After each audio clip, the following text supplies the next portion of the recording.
Hello members, welcome back to own channel stock market Funda में। अब देखो, निफ्टी ने आज बहुत अच्छा पुल बैक दिया और आज स्पेशली बहुत अच्छा लाइफ हाई को क्रॉस किया है मिड कैप इंडेक्स ने।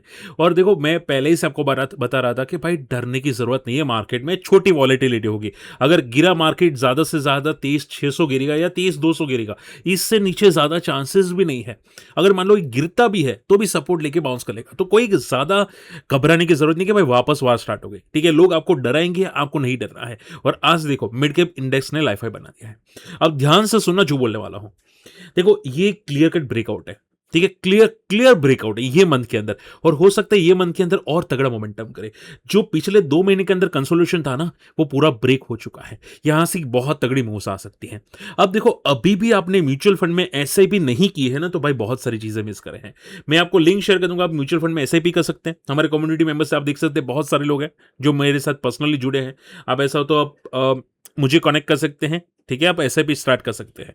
ओके, इसके अलावा आप लमसम भी कर सकते हैं। अब कौन सा म्यूचुअल फंड बेस्ट है भाई? सिंपल बात बोलो तो कोई भी एक मिड कैप इंडेक्स अच्छा वाला 5 स्टार रेटिंग वाला उठा सकते हैं। बाकी अगर आपको डिटेल में जानना है, मुझे कांटेक्ट कर लेना। ठीक है, तो शॉर्ट एंड सिंपल में मार्केट में बहुत अच्छा ब्रेकआउट है। आज देखो, मार्केट ऊपर के लेवल से गिरा जरूर था। मैंने आपको एक्सपेक्टेड किया था कि 22-24-200 पे रेजिस्टेंस है। आप देखोगे 15 मिनट के चार्ट के अंदर यहाँ पे कंसोलिडेशन हुआ और बाद में ये गिरता हुआ दिखाई दिया। ठीक है, यहां पे बेस बनाया और वापस इसने डी हाई की तरफ गया, बट ब्रेकआउट नहीं किया। ठीक है, ये प्योर साइडवेज मोमेंटम है। इट सेज कि भाई मार्केट में चांसेस है मोमेंटम वापस पॉजिटिव साइड पे आ सकता है। ठीक है, और जो वीकली क्लोजिंग आई है, देखो यहां पे मैं आपको वीकली क्लोजिंग भी बता देता हूं ताकि आप लोगों को समझ में आए। जस्ट अ सेकंड मेंबर्स, देखो पॉज कैंडल है। वीकली क्लोजिंग भी कोई ज्यादा नेगेटिव नहीं है। सो इन शॉर्ट में पॉजिटिव कैंडल्स है, तो चांसेस है कि अगर मंडे को गैप अप ओपन होता है तो पूरी की पूरी मार्केट रिकवरी कर जाएगी। ठीक है, सो बी रिलैक्स, कोई घबराने की जरूरत नहीं है। और जो ट्रम्प धमकी दे रहा था ना कि भाई हम लोग वार करेंगे, ठीक है, यस्टरडे नाइट कुछ भी नहीं हुआ। ठीक है, सो बी रिलैक्स। ओके, अब ध्यान से सुनो सर, आज मार्केट में क्या हुआ। देखो, वार तो नहीं चली। आप देख सकते हैं कि ग्लोबल मार्केट में जापान मार्केट सब पुल बैक किए। अब आज एक पुल बैक का बहुत अच्छा रीजन था टीसीएस। देखो, हम लोग ने डिस्कस किया था कि टीसीएस के रिजल्ट अच्छे थे, बट कमेंट्री बेकार थी। यानी कि इनका जो ऑर्डर बुक है वो खराब था। ठीक है, तो गैप अप अगर मान लो हो भी जाते तो भी गिरने के चांसेस है फ्रॉम द टॉप से। मैंने आपको यही समझाया था, और ज्यादा से ज्यादा 1-2% होगा। ठीक है, आप देखोगे 2.5% गैप अप ओपन हुआ और डे हाई पे सस्टेन नहीं किया, स्टॉक फॉल किया। ठीक है, आप जाके चार्ट देख लेना। तो देखो, मैं आपको यही समझा रहा था। अब इसके जो रिजल्ट आए ना, वो दूसरी जितनी भी कंपनीज थी, आईटी कंपनीज, वो सभी को पॉजिटिव बोल दिया कि भाई पैनिक तो है ही नहीं। अगर दिग्गज कंपनी में कोई पैनिक नहीं आ रहा है तो हमारे कंपनी में क्यों पैनिक आएगा। ठीक है, और इसी की वजह से दूसरी सभी आईटी कंपनीज भागना स्टार्ट कर गई भाई कि उनके रिजल्ट खराब नहीं आएंगे। हाँ, हो सकता है कि फ्यूचर ग्रोथ में कोई प्रॉब्लम आए, बट रिजल्ट तो खराब बिल्कुल भी नहीं आएंगे। इसी रिजल्ट को देख के, टीसीएस के रिजल्ट को देख के आई बात समझ में। तो इसकी वजह से आज ज्यादातर आईटी कंपनीज में मोमेंटम थी। ठीक है, और बहुत सारे लोग बोलते हैं ना, मुझे एक सर ने कमेंट किया था कि सर अनिल सिंह जी सर बोल रहे हैं कि भाई बैंक्स भागेगा, पीएसयू बैंक नहीं भागेंगे। देखो भाई, ये पीएसयू बैंक लाइफ हाई पे ट्रेड करा है। ठीक है, पीएसयू बैंक लाइफ हाई पे ट्रेड करा है। इंडियन बैंक देखो, अभी 10% की सर्किट मार दी। भाई क्यों आपको लगता है कि भाई पीएसयू बैंक नहीं चलेंगे? क्यों लगता है नहीं चलेंगे? ठीक है, पीएसयू बैंक की लाइफ हाई पे है। कौन सी एचडीएफसी बैंक लाइफ हाई पे है? नहीं है ना। तो भाई वो बंदा है ना, वो टेम्पररी बोलता है। वो बोलते हैं कि भाई पीएसयू बैंक खराब है, आज आईसीसी बैंक चलेगा, तो उसी दिन चलता है आईसीसी बैंक, आप देखना। ठीक है, वो जब बोलते हैं ना उसी दिन चलता है। और बहुत सारी पब्लिक से ना सिर्फ उसी दिन फोकस करती है, दूसरे दिन फोकस नहीं करती कि भाई नेक्स्ट वीक में पीएसयू बैंक चले कि नहीं चले, पूरा महीना पीएसयू बैंक चला कि नहीं चला, वो नहीं देखते। वो सिर्फ उसी दिन देखते हैं पब्लिक। ठीक है, तो आप ये ध्यान में रखो, वो बंदा इंट्राडे के लिए सबसे ज्यादा फोर्स करता है। बात समझ में आ रही है? तो आप इंट्राडे फोकस मत करो, पोजिशनल देखो कि मार्केट में क्या चल रहा है। ओके, रही बात आईटी स्टॉक्स की, तो देखो आज आईटी स्टॉक्स में मोमेंटम बहुत अच्छी थी। न्यूगन सॉफ्टवेयर भागा, पर्सिस्टेंट भागा, ओरेकल भागा, ये सब पॉजिटिव आपको दिखाई दिए हैं। ठीक है, सब में पुलबैक्स आ रहे हैं। अब एक पर्सिस्टेंट की बात करने जाए, देखो पर्सिस्टेंट में एक बहुत तगड़ा रेजिस्टेंस है 5,600 का। ये तभी ब्रेक करेगा जब इसके रिजल्ट्स अच्छे आएंगे और ऑर्डर बुक अच्छी होगी, फ्यूचर ग्रोथ में ऑर्डर बुक अच्छी होगी, तो ये जाके ब्रेक करेगा। अगर ये ऑर्डर बुक अच्छी नहीं आई तो वे वापस साइडवेज हो जाएंगे। ठीक है, तो ये बात याद रखिएगा। बाकी नंबर्स ज्यादातर आईटी कंपनीज के पॉजिटिव आने के अनुमान है। ओके, रही बात सर टीसीएस में क्या दिखाई दे रहा है अभी, देखो सिंपल कर देता हूं, ध्यान से सुनना। टीसीएस में कोई ग्रोथ है नहीं। ठीक है, ऑर्डर बुक बेकार है, यानी कि चांसेस बहुत ज़्यादा हाई है कि ये लाइफ हाई को ब्रेक नहीं करेगा। ठीक है, लाइफ हाई को ब्रेक नहीं करेगा क्योंकि ऑर्डर बुक पिटा है। सिर्फ आप ये समझ के चलो कि स्टॉक में अगर आपको पॉजिटिव रहना है तो 2600 के ऊपर ही देखना। ठीक है, ये 2600 का लेवल है ना, ये डब्ल्यू पैटर्न जब ये 2600 ब्रेक करेगा तब ये जाके बनाएगा। जब तक 2600 ब्रेक ना करे तब तक तो पॉजिटिव भी हम लोग इसको नहीं बोल सकते। ठीक है, आई बात लेवल्स की, तो लेवल्स में ये याद रखना कि 2000 का लेवल नहीं टूटना चाहिए टीसीएस में। अगर 2000 का लेवल टूटता है, ठीक है, टीसीएस में किसी भी तरह, तो स्टॉक का अगला जो सपोर्ट बनेगा, ठीक है, वो सीधा 1800 से 1600 बनेगा। यहां पे देखो, ये जो कंसोलिडेशन है ना 1800 1600 पे, वो जाके यहां पे सीधा टेस्ट करेगा। ठीक है, सो थोड़ा कॉशियस रहना। रिजल्ट देखो, रिजल्ट का एक दिन में डायरेक्ट कूदना नहीं चाहिए। कैसे भी रिजल्ट हो, कूदो मत। भाई अच्छी रिजल्ट है, अच्छी रिजल्ट है, अनिल सिंह भी ने बोल दिया, भाई वो बोलेगा। ठीक है, स्टॉक कहां पे डे हाई पे सस्टेन किया, किया क्या नहीं किया ना, तो पहले 4-5 दिन जाने दो। मैं ऐसा नहीं बोलूं अनिल सिंह भी सर गलत है, बट 4-5 दिन जाने दो, एटलीस्ट देखो कि क्या कर रहा है। ठीक है, ओके। रही बात न्यूगन सॉफ्टवेयर की, न्यूगन सॉफ्टवेयर भी ज्यादा पिटा हुआ था। ठीक है, न्यूगन सॉफ्टवेयर में भी ज्यादा पिटाई थी ऑलरेडी है, तो सभी पुलबैक्स कर रहे हैं। ठीक है, टेम्पररी पुलबैक्स है। न्यूगन सॉफ्टवेयर में एक बात याद रखो कि यहाँ पे 440 का बहुत अच्छा सपोर्ट है, इसकी वजह से पुलबैक करा है। ठीक है, ऊपर एक रेजिस्टेंस है 800 का, जब तक ये 800 ब्रेक ना करे तब तक ये छोटे मोटे पुलबैक्स कर रहा है, और कुछ भी नहीं है। ओके, और आपको देखो, आपको मिड कैप इंडेक्स मैं आपको बोलूँ क्या सर, आप बोले कि कौन से स्टॉक ध्यान में रखे, ऐसा हो तो मिड कैप इंडेक्स जो लाइफाई पे जा रहा है ना, उसमें टॉप कंटेनर कौन है, मिड कैप इंडेक्स, यानी कि 100 मिड कैप स्टॉक, उसमें से हाईएस्ट वेटेज किसका है, टॉप टॉप 4 स्टॉक देख लो, सिंपल है, कोई कोई रॉकेट साइंस नहीं है। ठीक है, चलिए, इसके अलावा आज जम्मू कश्मीर बैंक 16% भागा, देखा किसी ने। अब रीजन ये था कि मुकुल अग्रवाल ने स्टेक बढ़ाया था। अब देखो, ज्यादातर छोटी बैंक्स के अंदर बड़े प्लेयर स्टेक बढ़ा रहे हैं, छोटी बैंक्स के अंदर। ठीक है, तो जम्मू कश्मीर बैंक ने भी यहाँ पे इसके अंदर भी बड़े प्लेयर्स ने स्टेक बढ़ा दिया। अब जम्मू कश्मीर की बात करें जाए तो यहाँ पे 100 पे सपोर्ट था, यहाँ पे बहुत अच्छा सपोर्ट था। इसने देखो एकदम smooth and W you pattern बनाया, देखो एकदम मस्त यू पैटर्न बनाया है। ठीक है, एकदम स्मूथ पैटर्न बनाया है। इसने यहाँ पे मल्टीपल टाइम रेजिस्टेंस लिया 140 पे, उसके बाद स्लो एंड स्टेडीली भाग गया। ठीक है, तो ये क्या है, लाइफ हाई को ब्रेक कर चुका है, अब ये ब्लू स्काई जोन में है, अब जहां तक जा रहे हैं, जहां तक जा रहा है।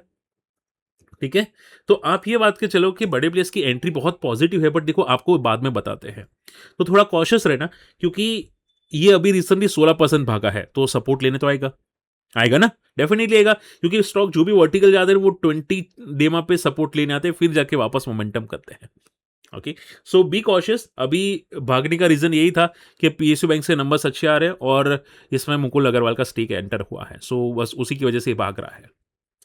इंडियन बैंक के नंबर्स मैं आपको बता देता हूँ, नंबर्स अच्छे हैं। ये अगर आप देखोगे 20% का प्रॉफिट बढ़ा है ईयर टू ईयर बेसिस पे, 7% से इबिट्टा बढ़ा है इनका, डेफिनेटली स्ट्रॉन्ग चीज़ें हैं। एक टाइम पे 16-17 की ईपीएस थी, अभी सीधी 25 की हो चुकी है, और 9.5 की पी पे ये बंदा ट्रेड करा है। ठीक है, अब आप सभी लोग जानते हैं कि बड़े प्लेयर्स क्या करते हैं, बहुत ज़्यादा अंडर वैल्यू स्टॉक को भगाने की कोशिश करते हैं। ठीक है, पहले अंडर वैल्यू कौन था, रेलवे था, डिफेंस था, अब पीएसयू बैंक है, तो उसको भगा रहे हैं। ठीक है, तो ज्यादातर वो लोग अंडर वैल्यूड को भगा रहे हैं। अब आप पूछेंगे सर चार्ट में सपोर्ट क्या है, देख लो यहाँ पे सपोर्ट मैं आपको बता देता हूं। देखो, ये स्टॉक मल्टी ईयर ब्रेकआउट पे है। ठीक है, लगातार ये मोमेंटम कर रहा है, सपोर्ट ले रहा है, लगातार सपोर्ट ले रहा है, मोमेंटम कर रहा है। ओके, इसका एक ब्रेकआउट जोन है 870 890 के ऊपर। जैसे ही 890 को ब्रेक करेगा ना, ठीक है, ये ब्लू स्काई जोन में चला जाएगा। ठीक है, फिर इसका स्ट्रॉन्ग सपोर्ट हो जाएगा 800 का, तो 800 से लेके 890 यानी कि कितना पॉइंट हुआ, 90 पॉइंट हुआ। ठीक है, तो 90 पॉइंट का और मोमेंटम दिख सकता है।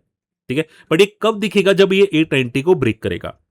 बात समझ में आ रही है, तो नंबर्स अच्छे हैं इसके, ग्रोथ अच्छी है, बट क्या है कि अभी रेजिस्टेंस लेवल नजदीक है 890 का, देखते हैं कि ब्रेक करता है कि नहीं करता।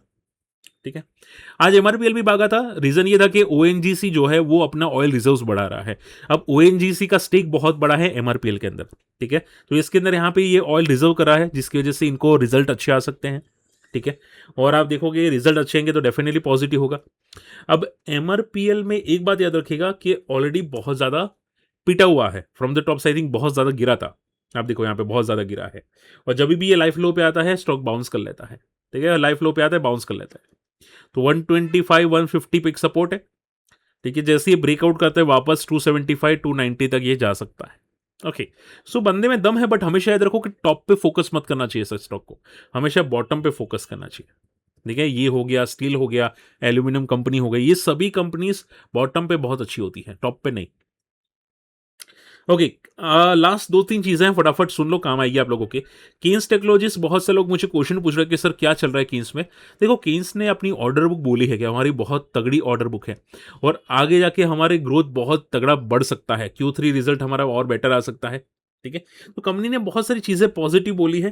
देखो, margin will increase and order book will strong, government duty cut will boost growth.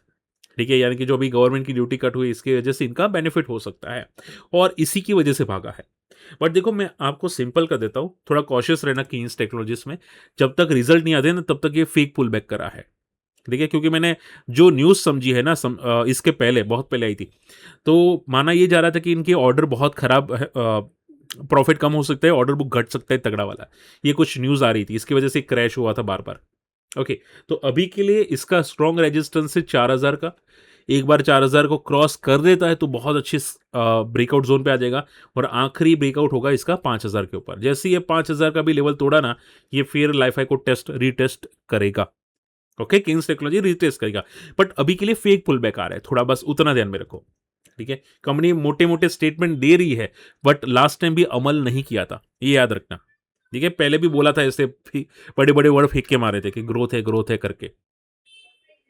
Okay, Dixon का आज गवर्नमेंट ने अप्रूव कर दिया है, डिक्सन वीवो का जॉइंट वेंचर। ठीक है, डोमेस्टिक फोन मैन्युफैक्चरिंग करने के लिए।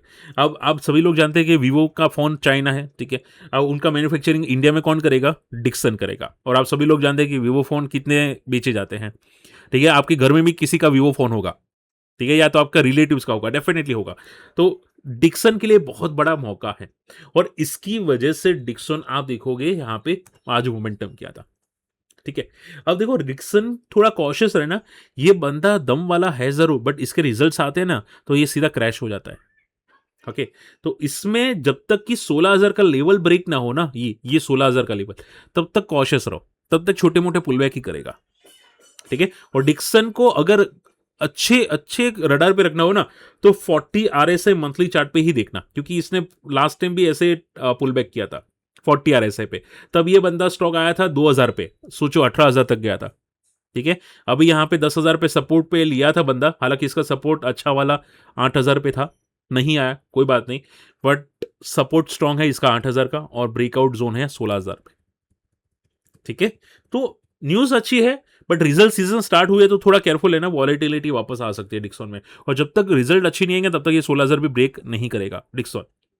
और last not list, bank of Maharashtra, numbers बहुत तगड़े हैं, बट देखो इनका नॉन परफॉर्मिंग एसेट बहुत ज्यादा बड़ा है, प्रोविजंस बड़े हैं, इसकी वजह से net profit quarter to quarter decline हुआ है। ठीक है, तो नंबर्स अच्छे हैं बट क्वार्टर टू क्वार्टर अच्छे नहीं हैं। ठीक है, तो इसकी वजह से सस्टेन नहीं किया था आज, बट पब्लिक बहुत पसंद करी है पीएसयू बैंक्स को, स्पेशली म्यूचुअल फंड वाले बहुत पसंद कर रहे हैं। ठीक है, तो आप ये मान के चलो कि इसका लाइफ लॉन्ग रेजिस्टेंस है 70 का। अगर ये ब्रेक कर चुका होगा, ठीक है, जो चांसेस है कि शायद ये ब्रेक कर चुका होगा, जस्ट अ सेकेंड यहाँ पे। ओके, हाँ देखो यहाँ पे ब्रेक कर चुका है, ऑलरेडी ये ब्रेक कर चुका है।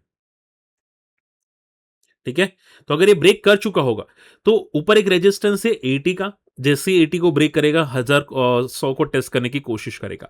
बट ये याद रखिएगा कि इसका स्ट्रॉन्ग सपोर्ट है 80 और 70 का, दो इंपॉर्टेंट सपोर्ट है, ये टूटने नहीं चाहिए।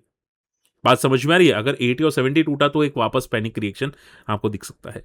ओके, तो हाँ देखो, अब पीएसयू बैंक्स की बारी, आप समझो सिंपल बात है, पीएसयू बैंक्स की बारी है।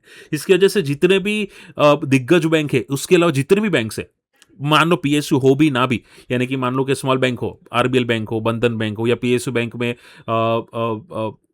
एसबीआई तो बहुत बड़ा हो गया है यहाँ पे, मान लो कि साउथ इंडियन बैंक हो, बैंक ऑफ महाराष्ट्र हो, ये सभी बैंक्स, ठीक है, वो सभी पब्लिक अभी उसको फोकस कर रही है। ठीक है, बट याद ये रखिएगा कि ये सभी पीएसयू बैंक्स जब तक जा रहे हैं तब तक जा रहे हैं, जब गिरेंगे तगड़े गिरेंगे, तो एक सपोर्ट लेके हमेशा ध्यान में रखना चाहिए। मैं कोई रिकमेंडेशन नहीं करूंगा, बट आप उसे भी याद रखो, एक सपोर्ट मेंटेन करके चलो। ठीक है, अपना सपोर्ट को ट्रेल करके चलो, उतना ध्यान में रखो। जब तक सपोर्ट है तब तक कोई इश्यू नहीं है। ओके, और आप ये मत सोचिएगा कि सर मोमेंटम खत्म हो चुके मार्केट में। ये रियली जस्ट स्टार्ट हुई है। सीरियसली बोल रहा हूँ, रियली स्टार्ट हुई है। जो गधा बोलेगा ना कि भाई यूट्यूब में आके या कोई और आके बोलेगा कि भाई अब मार्केट गिरेगा गिरेगा, उस गधे को मारना जरूर। ठीक है, ये जस्ट स्टार्ट हुई है रियली। अगर वॉलेटिलिटी आएगी तो कोई टेंशन की बात नहीं है। बात समझ में आ रही है? तो अभी म्यूचुअल फंड में एंट्री करने का मौका है। फिर ऐसा मत बोलना जय सर ने बोला नहीं था। लास्ट टाइम पे ऐसे ही म्यूचुअल फंड में मार्केट में यहां पे जो डीप आया था, जिसने मिस किया था ना भाई, वो पागल था। देखो यहां पे 2020 21 से 22 में, ठीक है, उस टाइम पे जिसने मिस किया ना 150% की रैली मिस कर दी। ओके, तो अभी मिस मत करना, सीरियसली बोल रहा हूं। म्यूचुअल फंड मंडी से भी आप ट्राई करना चाहे कर सकते हैं। ओके, चलिए, होप आज का वीडियो पसंद है। वीडियो शेयर करना, चैनल सब्सक्राइब कर लेना, फ्री टेलीग्राम में नहीं जाके ज्वाइन कर लेना, और कम्युनिटी में आना चाहते हैं हमारा लिंक से अकाउंट ओपन कर लेना। मिलते अगले वीडियो में, बाय।